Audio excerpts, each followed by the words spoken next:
যে যুদ্ধ ইরানের সামরিক শক্তিকে থামিয়ে দেওয়ার জন্য শুরু হয়েছিল, সেই যুদ্ধই যেন উল্টো ইরানের অস্ত্র তৈরির গতি আরো বাড়িয়ে দিয়েছে। মাঠে যখন একের পর এক অস্ত্র ব্যবহার হচ্ছে, তখন কারখানায়ও থামেনি উৎপাদন। বরং ইরানের দাবি, যুদ্ধের মধ্যেই সামরিক সরঞ্জামের উৎপাদন বেড়েছে 3 গুণেরও বেশি। অর্থাৎ যুদ্ধ যত দীর্ঘ হয়েছে, ইরানের অস্ত্র ভান্ডার তত দ্রুত পূরণ হয়েছে। আর এই হিসাবই এখন নতুন করে চিন্তায় ফেলতে পারে ট্রাম্প প্রশাসনকে। ইরানের প্রতিরক্ষা মন্ত্রণালয়ের মুখপাত্র ব্রিগেডিয়ার জেনারেল রেজা জানিয়েছেন, সাম্প্রতিক 40 দিনের যুদ্ধে প্রয়োজনীয় কিছু কৌশলগত সামরিক সরঞ্জামের উৎপাদন আগের তুলনায় 3 গুণেরও বেশি হয়েছে। শুধু তাই নয়, গত 1 বছরে অস্ত্র, সামরিক সরঞ্জাম ও গোলাবারুদের সামগ্রিক উৎপাদনও বেড়েছে প্রায় 2 গুণ। সবচেয়ে গুরুত্বপূর্ণ বিষয় হলো, ইরানের দাবি, যুদ্ধের ময়দানে যত অস্ত্র ও গোলাবারুদ ব্যবহার হয়েছে, একই সময় তার উৎপাদনও চলেছে। অর্থাৎ একদিকে যুদ্ধক্ষেত্রে অস্ত্র যাচ্ছে, অন্যদিকে সেই ঘাটতি পূরণে উৎপাদনও চলছে সমান তালে।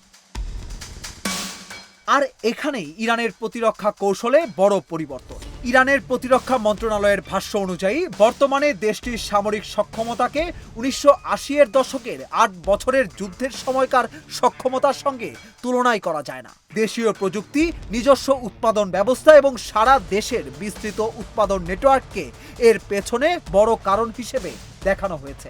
আরও একটি বিষয় তুলে ধরা হয়েছে, বিদেশি সমমানের অস্ত্রের তুলনায় ইরানের সামরিক সরঞ্জাম তৈরি করতে খরচও অনেক কম।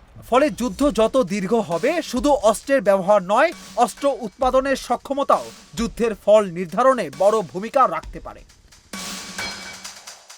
এদিকে যুক্তরাষ্ট্র ও ইসরায়েল ইরানের বিরুদ্ধে সামরিক অভিযান চালানোর পর ইরানও ক্ষেপণাস্ত্র ও ড্রোন দিয়ে পাল্টা জবাব দিয়েছে। আঞ্চলিক বিভিন্ন মার্কিন ঘাঁটি ও ইসরায়েল নিয়ন্ত্রিত এলাকায় হামলার ঘটনাও সামনে এসেছে।